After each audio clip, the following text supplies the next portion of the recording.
నీకు వాగ్దానం ఇచ్చిన దేవుడు నమ్మదగినవాడు, నిన్ను విడువడు, నిన్ను ఎడబాయడు. ప్రభునామానికి మహిమ కలుగును గాక. బాగున్నారా మీ అందరూ? మీరందరూ బాగుండాలని, మీరు అన్ని విషయాల్లో ఫలించి అభివృద్ధి పొంది మీ కుటుంబాలు ప్రభు నామంలో ఆశీర్వాదం పొందాలని మేము మనస్ఫూర్తి కోరుకుంటున్నాం. ఎందుకంటే మన ప్రభు దీవించే దేవుడు.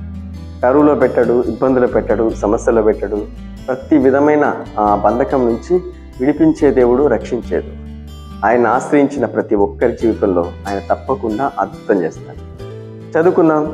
ఈ ఉదయకాలం ప్రభు నీకు ఇస్తున్న శ్రేష్టమైన మాట యోబు గ్రంథం 34వ అధ్యాయం 29వ వచనం. ఆయన సమాధానం కలుగజేసిన ఎడ్ల శిక్ష విధింపగలవాడెవడు? దేవునికి స్తుతి కలుగునుగా. చూడండి, ప్రభువే క్షమిస్తే, ప్రభువే మరి నీ పాపమంతా నేను తొలగించానంటే మనకు అడ్డుపడగలవారెవరు? నీకు శిక్ష విధించేవరు? నీకు ఆ పాపం మీద నేరం మోపువాడెవడు? మనల్ని ఆయన్నే క్షమిస్తే, ఆయనే మమ్మల్ని క్షమించాను పో అంటే ఇక నీకు అడ్డుపడేది ఎవరు? ఉదయకాలం నీకు అద్భుతమైన మాటతో ప్రభు నీతో మాట్లాడు.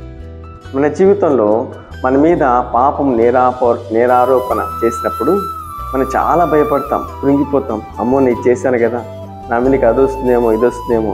కానీ ప్రభు అంటున్నాడు, ప్రభుకు మనం ఎప్పుడైతే ఇష్టంగా నడుస్తామో మన పాపక్రియలు, దోషక్రియలన్నీ విడిచిపెట్టుకొని, మునుపైతే చేశాం, మునుపైతే మనం కూడా పాపంలో ఉండి చీకట్లో నడిచిన వారు. కానీ ఇప్పుడు అవన్నీ విడిచిపెట్టినప్పుడు, అవన్నీ తీసేసుకున్నప్పుడు, ప్రభు దగ్గర ఆయనకి ఇష్టలుగా నడిచినప్పుడు ఆయన అంటున్నాడు, నీ దోషాలన్నీ క్షమించాను, నీ పాపం అంతా కొట్టేశాను, ఇక నీకు శిక్ష లేదు.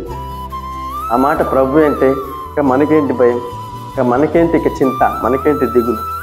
ఒకసారి ఒక స్త్రీని పట్టుకొచ్చి యేసుక్రీస్తు ప్రభు దగ్గర నిలబెట్టి, నేను పాపం చేస్తూ పట్టబడింది, దీనికి నువ్వేం చెప్తావో చెప్పు అని ఆయన ఎదుట నిలబెడతాడు. కానీ అక్కడ ప్రభు అంటున్నాడు, నేను ఆమెను క్షమించాను, పాపం లేని వాడెవడు రాయి వేయండి అని ఆయన అన్నప్పుడు అక్కడ ఎవ్వరు కూడా నిలవబడకుండా ఆ రాళ్ళు అక్కడ పడి సందులు వెళ్ళిపోతుంది.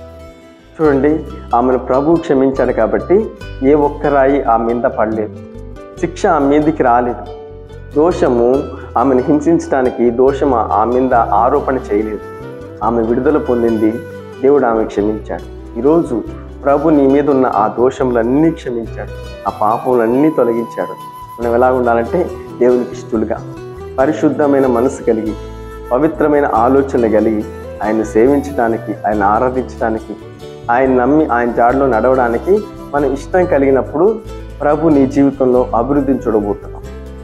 ప్రభు నేను ఆశీర్వదించబోతున్నాడు. ప్రభు నేను అన్ని విషయాల్లో నీకు గొప్ప ఘనత ఇవ్వబోతున్నాడు.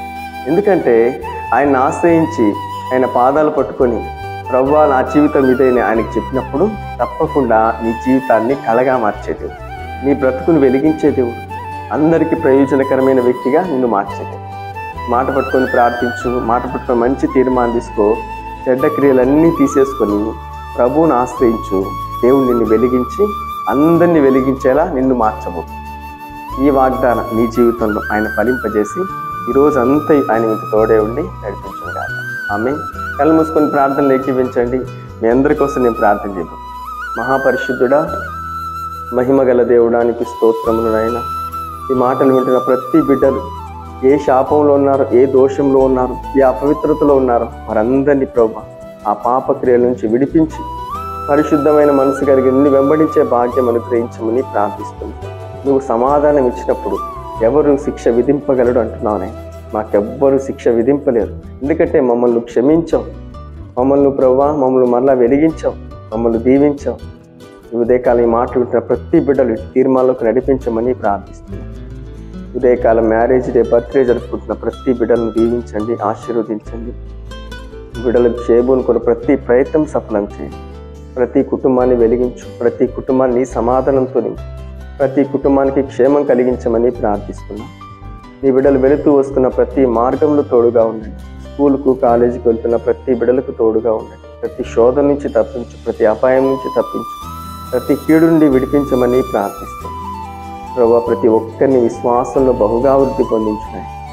అనారోగ్యంలో ఉన్న వారందరికీ స్వస్థ కలిగించు. ప్రతి చెడ్డ ఆలోచనలు విడిపించి మంచి ఆలోచనతో ఈ మార్గంలో నడిపించమని యేసు నామములో ప్రార్థిస్తున్నాం పరమ తండ్రి. ఆమేన్.